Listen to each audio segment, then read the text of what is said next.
ಪೂಜ್ಯರಲ್ಲಿ ತಮ್ಮೆಲ್ಲರಲ್ಲಿ ಪ್ರಣಾಮಗಳು. ಬುದ್ಧ ಬಂದ್ರೇನು ಅಬುದ್ಧ ಬಂದ್ರೇನು ಕೆಲವು ಜನರ ಮನಸ್ಸೇ ಬ್ಯಾರೆ ಇರ್ತದೆ. ಇಲ್ಲಿ ಹೂವಿಟ್ರು ಇಲ್ಯಾಕೆ ಹೂವಿಟ್ಟಾರ ಅವ್ರದ್ದು ಹಂಗೆ, ಮತ್ತು ಎಲ್ಲಿಡಬೇಕು ಅಲ್ಯಾಕೆ ಇಟ್ಟಾರ, ಹಿಂಗೆ ಪ್ರತಿಯೊಂದಕ್ಕೂ ತಕರಾರು ಮಾಡುವಂಥ ಕೆಲವು ಮನಸ್ಸುಗಳು ಈ ಜಗತ್ನಾಗದ. ನೀವು ಪೂರ್ವಕ್ಕೆ ಹೊರಟ್ರೆ ಈ ಕಡೆ ಹೊಂಟಿ ಅಂತಾರೆ, ಪಶ್ಚಿಮಕ್ಕೆ ಕೊಟ್ಟರೆ ಈ ಕಡೆ ಯಾಕೆ ಇದು ಪಶ್ಚಿಮ ಅಂತಾರೆ, ಎದ್ರಿ ಯಾಕೆ ಎದ್ರಿ ಅಂತಾರೆ, ಕುಂತ್ರಿ ಯಾಕೆ ಕುಂತ್ರಿ ಅಂತ. ಒಂದು ಮಾಡುವುದರೆ ಏನು ಹೇಳಿ? ಅವಾಗ ಬುದ್ಧನ ಬೈದ, ಅಲ್ಲ ಇಷ್ಟು ಚಲೋ ಮನುಷ್ಯ ಕಾಣ್ತಿ, ಭಿಕ್ಷೆ ಪಡ್ಕೋ ತಿರುಗಾಡ್ತೀಯಲ್ಲೋ, ಹೋಗಂದ. ಬುದ್ಧನ ಮುಖದ ಮೇಲೆ ಏನೇನೂ ಬದಲಾಗಿದ್ದಿಲ್ಲ, ಹಂಗೆ ಇತ್ತು ಮುಖ. ಅವಾಗ ಅವ ಅಂದ ಮನೆ ಮಾಲೀಕ, ಅಲ್ಲೋ ಇಟ್ಟು ಬೈತಾ ಇದ್ದೇನೆ ತಿಳಿದಿಲ್ಲ ನಿನಗೆ, ನೀನು ಹಂಗೆ ನಕ್ಕೋತ ನಿಂತಿಯಲ್ಲ ಅಂದ. ಬುದ್ಧ ಹೇಳ್ತಾನ, ನನ್ನಲ್ಲಿ ನಗುವದ ನಿನ್ನಲ್ಲಿ ಬೈಗಳದ, ನಿನ್ನ ಬೈಗಳ ನನ್ನ ನಗುವನ್ನು ಕೆಡಿಸೋದಿಲ್ಲ. ಸಮತಾ ಗುಣ. ಇಷ್ಟೇ ಅಲ್ಲ, ನೀನು 10 ಸಲ ನನ್ನ ತಿರುಗಿ ಕಳಿಸಿದರು ಮತ್ತೆ ನೀ ಕರೆದ್ರೆ ನಾನು ಬರ್ತೀನಿ. ಯಾಕೆ? ನಿನ್ನ ಬೈಗಳ ಕಿವಿಯೊಳಗೆ ಹಾಕ್ಕೊಳ್ಳೋದೇ ಇಲ್ಲ. ನನ್ನಲ್ಲಿ ನಾನಿರ್ತೇನೆ, ನಿನ್ನ ಬೈಗಳು ಹೊರಗಿರ್ತಾವ. ಇದನ್ನು ಮನ್ಯಾಗ ಹೋಗಿ ಪ್ರಯೋಗ ಮಾಡಿದರೆ ಡೈವರ್ಷಕ್ಕಾಗ್ತಾವ.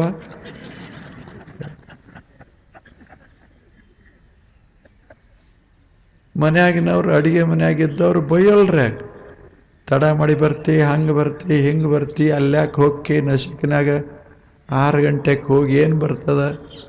ಮನ್ಯಾಗಿದ್ರು ಒಂದಿಟ್ಟು ತಣ್ಣಗೆ ಹಾಸ್ಯಾಗಾರೆ ಮಕ್ಕೋಬಹುದು,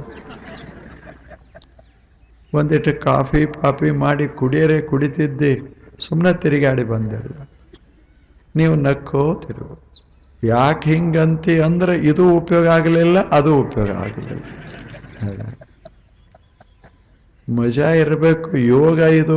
ಯೋಗ ಅಂದ್ರೆ ಬರೀ ಆಸನ ಹಾಕೋದು ಯೋಗ ಅಲ್ಲ, ಪ್ರತಿ ಕ್ಷಣ ಯೋಗ.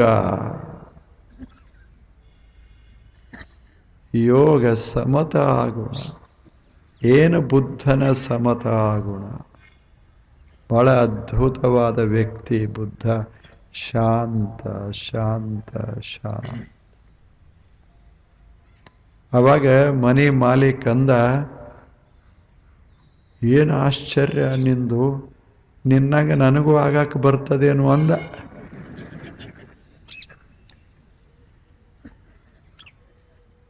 ಎಷ್ಟು ಬೇಗ ಬದಲಾಯಿತು ಹೇಳಿ.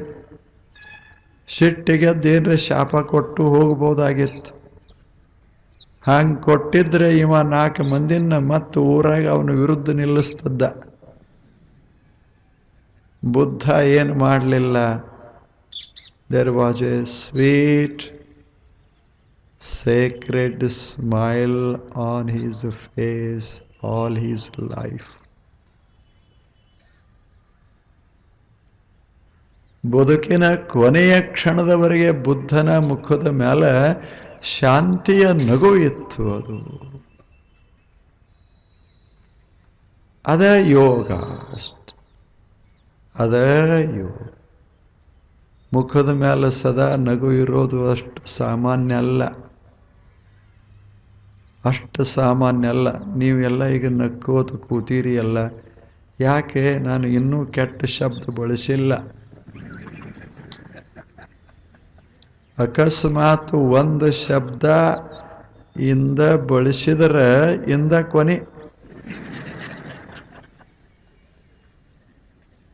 ನೀವ್ಯಾಕೆ ಬರ್ತೀರಿ? ಇಷ್ಟು ಏನೂ ಆಗಿಲ್ಲ ಅಂತ ತಣ್ಣಗೆ ಬರ್ತಾ ಇದ್ದೀರಿ.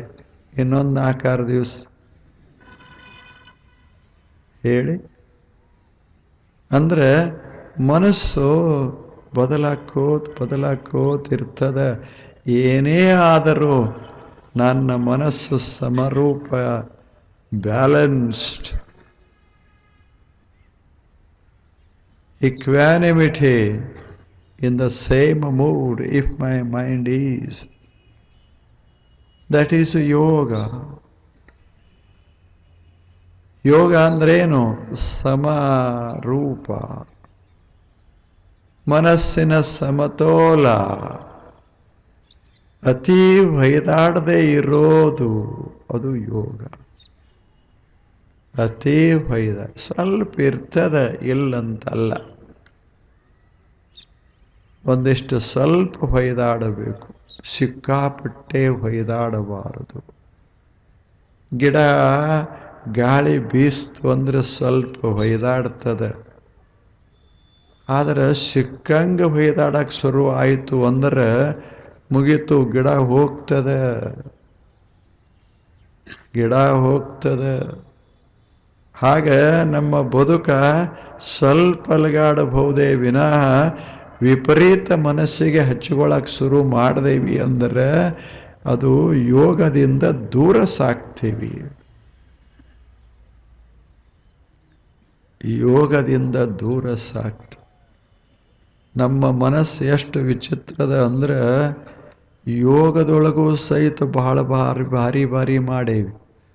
ಒಂದು ಯೋಗ, ಎರಡು ಯೋಗ, ಜಗತ್ನಾಗ ಎಷ್ಟೆಷ್ಟು ಎ ಯೋಗ, ಬಿ ಯೋಗ, ಸಿ ಯೋಗ, ಎಷ್ಟು ಯೋಗ. ಮತ್ತು ಒಂದು ಯೋಗದವರು ಇನ್ನೊಂದು ಯೋಗದವರಿಗೆ ಮೆಚ್ಚುವುದಿಲ್ಲ. ಅವರು ಇಲ್ಲೇನು ಎಕ್ಸ್ ಯೋಗ ಮಾಡಿದವರಿಗೆ ವಾಯ್ ಯೋಗ ಹಿಡಿಸೋದಿಲ್ಲ, ವಾಯ್ ಮಾಡಿದವರಿಗೆ ಝಡ್ ಅಂತೂ ಹಿಡಿಸೋದೇ ಇಲ್ಲ. ಆದರೆ ಯೋಗ ಅಂದ್ರೆ ಇದಲ್ಲ, ಸಮ ಸುಂದರವಾದ ಸಮತಾ ಯೋಗ. ಇಂಥದೊಂದು ಸಮತಾ ಗುಣ ದೇವನೇ ಕಪಿಲ ಸಿದ್ಧ ಮಲ್ಲಿಕಾರ್ಜುನ, ಅದು ನಿಮ್ಮ ಗುಣ. ಮನ ವಿಚ್ಛಂದವಾಗದೆ ಒಂದೇ ಅಂದದಲ್ಲಿ ಇಪ್ಪಂತೆ ಒಂದು ಸಮತಾ ಗುಣ. ಒಂದೇ ಅಂದದಲ್ಲಿ ಇಪ್ಪಂತ ಮನ ವಿಚ್ಛಂದವಾಗಬಾರದು, ಮನಸ್ಸು ಒಡಿಬಾರದು, ಮನಸ್ಸು ಹೊಯ್ದಾಡಬಾರದು. ಒಂದೇ ಅಂದದಲ್ಲಿ ಇರಬೇಕು, ಒಂದೇ ರೂಪದಲ್ಲಿ ಮನಸ್ಸಾಗಿರಬೇಕು. ಹಾಗೆ ಇರೋದೇ ಸಮತಾ ಗುಣ. ಕಪಿಲ ಸಿದ್ಧ ಮಲ್ಲಿಕಾರ್ಜುನ, ಇದು ನಿಮ್ಮ ಗುಣ. ನಿಮ್ಮದೊಂದು ಸಮತಾ ಗುಣ ಎನ್ನನು ಎಂದು ಹೊದ್ದೀತು. ಹೇಳ ಕಪಿಲ ಸಿದ್ಧ ಮಲ್ಲಿಕಾರ್ಜುನ, ಹೇಳು, ನಾನು ಬಯಸ್ತೇನೆ ಭಗವಂತನೇ, ನಾನೇನು ಬಯಸ್ತೇನೆ? ನಿಮ್ಮದು ಏನು ಬೇಡ ನನಗೆ, ನಿಮ್ಮದು ಒಂದು ಗುಣ ಅದಲ್ಲ, ಇದು ಸಮತಾ ಗುಣ. ಇದು ನನಗೆ ಸಿಗಬೇಕು. ನನ್ನನ್ನು ಯಾವಾಗ ಹೊದ್ದೀತು, ನನ್ನ ಒಳಗೆ ಹೊರಗೆ ಯಾವಾಗ ಈ ಗುಣ ತುಂಬೀತು ಅಂತ ನಾನು ದಾರಿ ಕಾಯ್ತೇನೆ ಭಗವಂತನೇ. ಚಲೋ ಇಲ್ಲ ಇದು ಸಮತಾ ಗುಣ. ಇದು ಸುಂದರವಾದ ಸಮತಾ ಗುಣ.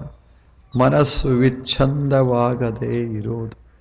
ಚಂದ ಆಗ್ತದೆ, ವಿಚ್ಛಂದ ಆಗ್ತದೆ ಯಾವಾಗಲೂ ಮನಸ್ಸು. ಯಾಕೆ? ಮನಸ್ಸು ಯಾವಾಗಲೂ ಒಂದನ್ನು ಮೆಚ್ಚಿಕೋತದೆ, ಇನ್ನೊಂದನ್ನು ತಿರಸ್ಕರಿಸ್ತದೆ. ಆದ್ದರಿಂದ ಹೊಯ್ದಾಡ್ತದೆ, ಅದಕ್ಕಾಗೆ ಹೊಯ್ದಾಡ್ತದೆ.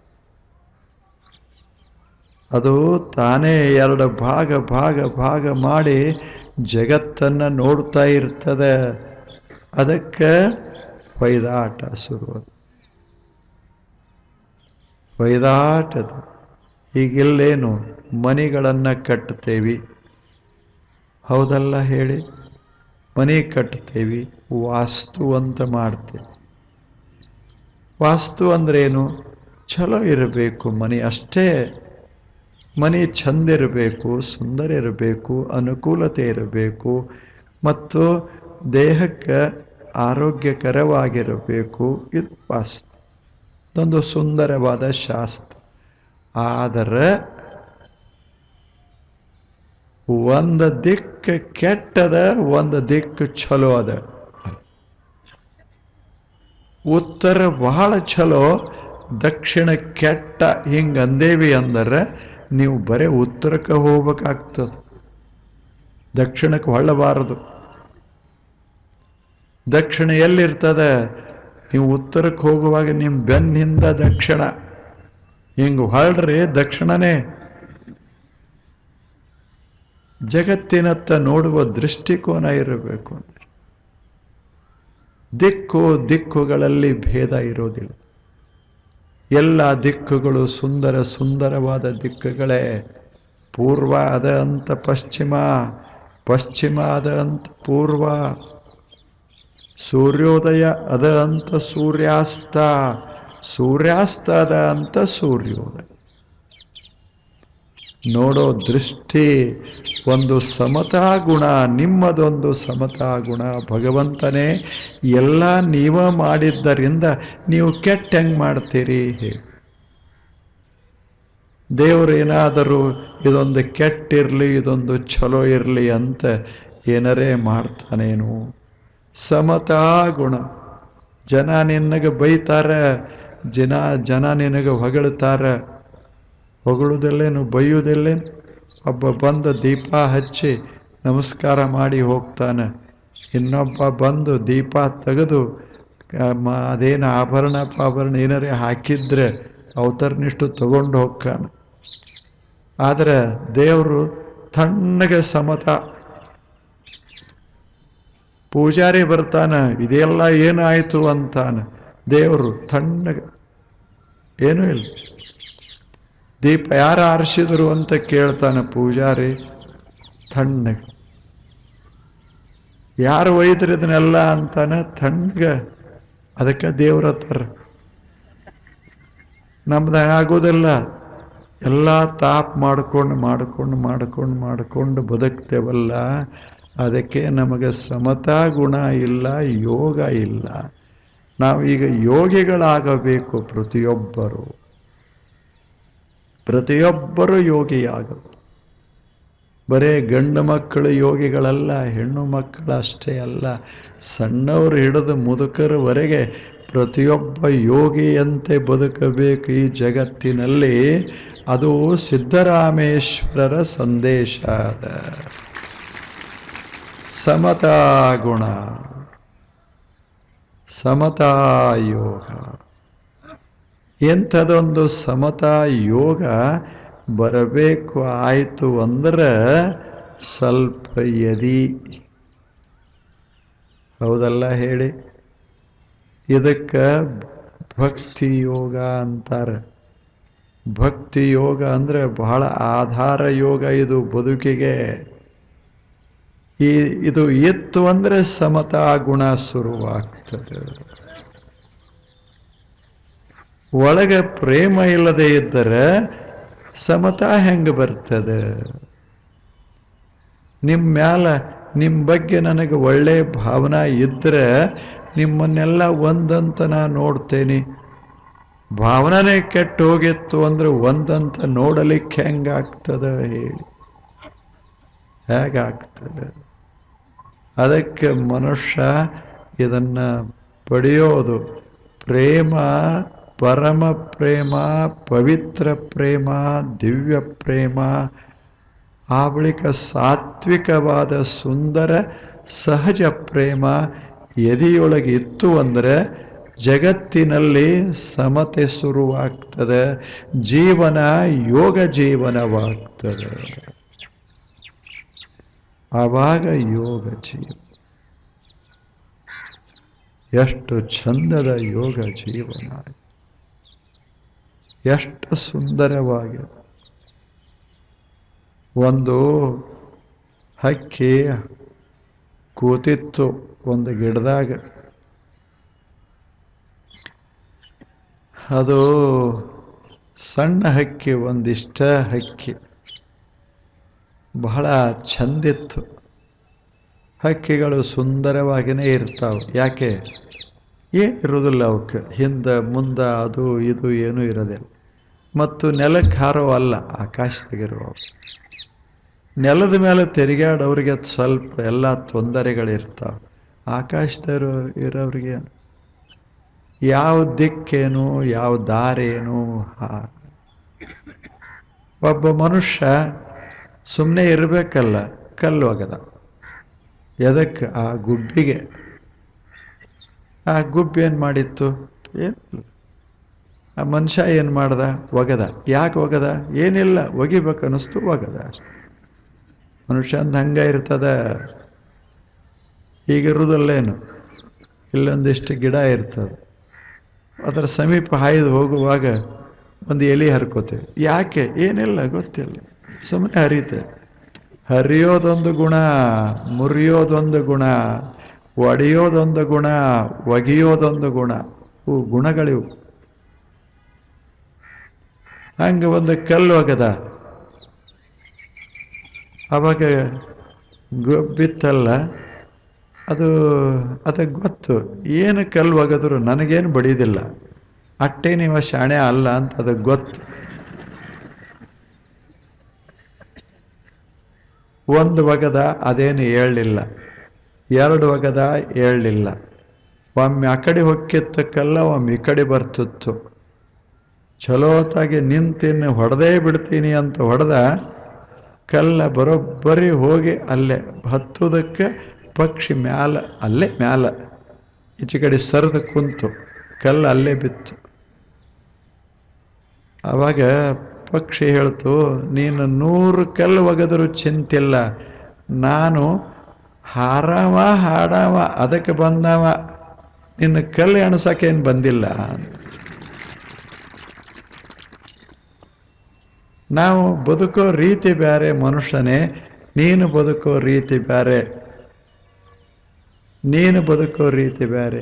ಕಾರಣ ಇಲ್ಲದೆ ಕಲ್ಲು ಒಗ್ಯಾವ ನೀನು, ಕಲ್ಲು ಒಗೆದರೂ ಸಹಿತ ಆನಂದವಾಗಿ ಬದುಕವ್ರು ನಾವು. ಹೆಂಗದ ಯೋಗ, ಹೇಗದ ಹೇ. ಎಷ್ಟು ಸಣ್ಣ ಪಕ್ಷಿ ಬದುಕೋ ರೀತಿ, ಬದುಕೋ ರೀತಿ. ಗಿಡ ಹೇಳ್ತು, ಅಲ್ಲೋ ಪಕ್ಷಿಯೇ, ಪಾಪ ನಿನಗೆಷ್ಟು ತ್ರಾಸ ಕೊಡ್ತಾನೆ, ಕಲ್ಲು ಒಗಿತು ಕುಂತಲ್ಲಿ ಕೂಡುಗೊಡೋದಿಲ್ಲ, ಕಲ್ಲು ಒಗಿತಾ ಅದಾನ. ಅವಾಗ ಅದು ಪಕ್ಷಿ ಹೇಳ್ತದ, ಅವನ ಕೆಲಸ ಅವ ಮಾಡ್ತಾನೆ, ನಮ್ಮ ಕೆಲಸ ನಾವು ಮಾಡೋದು. ನಿನ್ನ ಕೆಲಸ ನೀ ಮಾಡು, ನನ್ನ ತಲೆ ಕೆಡಿಸ್ಬೇಡ.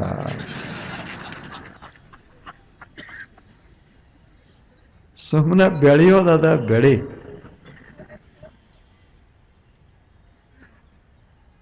ಇಲ್ಲ ಜಗತ್ನಾಗ ಹಿಂಗೆ 3 ಜನ ಇವರು, ಕಲ್ಲು ಒಗೆಯವರು ಒಬ್ಬರು, ಇವು ಒಳ್ಳೆ ಹುರುಪು ತುಂಬ ಒಬ್ಬ, ಆ ಬಳಿಕ ಒಂದು ಏನಿದ್ರೆ ಏನು ಮಜಾದಾಗಿರುವ ಒಬ್ಬ ಯೋಗಿ ಒಬ್ಬ ಈ ಜಗತ್ನಾಗಿರೋ. ಹಂಗೆ ನಾವೆಲ್ಲ ಯೋಗಿ ಆಗೋದದ. ಯಾವ ಯೋಗ? ಸಮತಾ ಗುಣ. ಮೈಯಲ್ಲಿ ಸಹಿತ ಬಲ ಎಡ ಅನಬೇಡಿ, ಸಮ. ಎಡಗಣ್ಣಾಯಿತು ಬಲಗಣ್ಣಾಯಿತು ಇವು ತಲೆ ಹಾಕೋಬೇಡಿ, ಎರಡೂ ಕಣ್ಣ ಒಂದೇ ಸಮ. ಹೌದಲ್ಲ? ಕಾಲ ಕೆಳಗಿರಬಹುದು, ತಲೆ ಮ್ಯಾಲಿರಬಹುದು, ಸಮ ಸಮ. ಒಮ್ಮೊಮ್ಮೆ ತಲೆಗೆ ಏರ್ತದ, ನಾನು ಬಹಳ ಶ್ರೇಷ್ಠ ಮ್ಯಾಗದೀನಿ ಅಂತ ಒಮ್ಮೊಮ್ಮೆ ಅನಿಸ್ತದ. ಯಾಕೆ? ಮ್ಯಾಲಿದ್ದವ್ರಿಗೆ ಒಮ್ಮೊಮ್ಮೆ ಅನಿಸ್ತದೆ, ಈಗ ನನಗೆ ಅನಿಸ್ತದ ನಾನು ಬೇರೆ ಅದೀನಿ ಅಂತ. ಆ ಕುರ್ಚಿ ಮಾಡ್ತದ, ಹಂಗೆ ಏನು ಮಾಡೋಕ್ಕಾಗ್ತದ ಹೇಳಿ?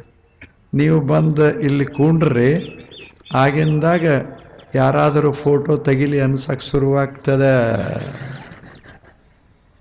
ಮಜಾ ಅದ. ಮನಸ್ಸು ಭಾಳ ವಿಚಿತ್ರ. ಹೀಗೆ ಅನಿಸೋದಿಲ್ಲ? ಈ ಮನಸ್ಸು ಹೀಗೆ ಬಯಸ್ತಾ ಬಯಸ್ತಾ ಬಯಸ್ತಾ ಇರ್ತದೆ. ಎಂಥದರಾಗ ಯೋಗ ಮಾಡ.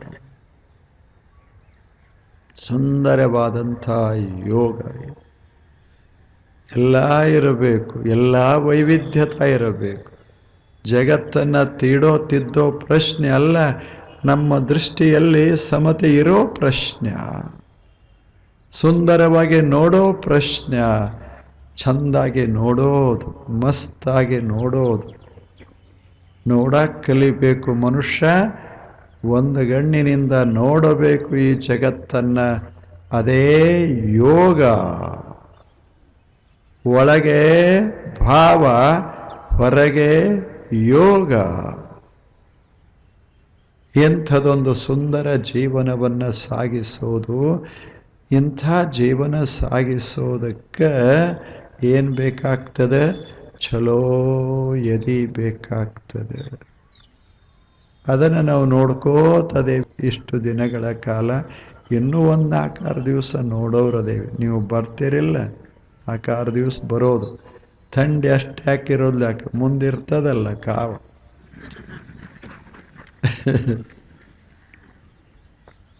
ಎರಡನ್ನೂ ದೇವರು ಎಲ್ಲ ಕೊಟ್ಟಿರ್ತಾನೆ. ಒಂದು ಬೇಸಿಗೆ ಕೊಡ್ತಾನೆ, ಒಂದು ಚಳಿಗಾಲ ಕೊಡ್ತಾನೆ, ಒಂದು ಮಳೆಗಾಲ ಕೊಡ್ತಾನೆ. ಅಂತೂ ಚಲೋ ಅದಾವು. ಬರೀ ಬ್ಯಾಸಿಗೆನೇ ಕೊಟ್ಟಿದ್ರೆ, ನಾವು ಬೇಸಿಗೆ ಬಂದಾಗ ಅದಕ್ಕೆ ನಾವು ಸ್ವಾಗತ ಮಾಡಬೇಕು. ಸ್ವಾಗತ, ವಸಂತವೇ ನಿನಗೆ ಸ್ವಾಗತ. ಇದು ಚಳಿಗಾಲ ಬಂತು, ಹೇಮಂತವೇ ನಿನಗೆ ಸ್ವಾಗತ. ಮಳೆಗಾಲ ಬಂತು, ವರ್ಷಾ ಋತುವೇ ನಿನಗೆ ಸ್ವಾಗತ. ಇಷ್ಟ ಅಂದೇವಿ ಜೀವನ ಮಧುರ ಆಗ್ತದ, ಮಸ್ತ್ ಆಗ್ತದ, ಮಸ್ತ್ ಆಗ್ತದೆ. ಅಂಥದ್ದೊಂದು ಸುಂದರ ಜೀವನಕ್ಕಾಗಿ ಭಾವಯೋಗ, ಅದನ್ನು ನಾವು ನೋಡ್ತಾ ಇರೋದು. ಮತ್ತೆ ನಾಳೆ ಅವಶ್ಯ ಬನ್ನಿ. ನಮಸ್ಕಾರ.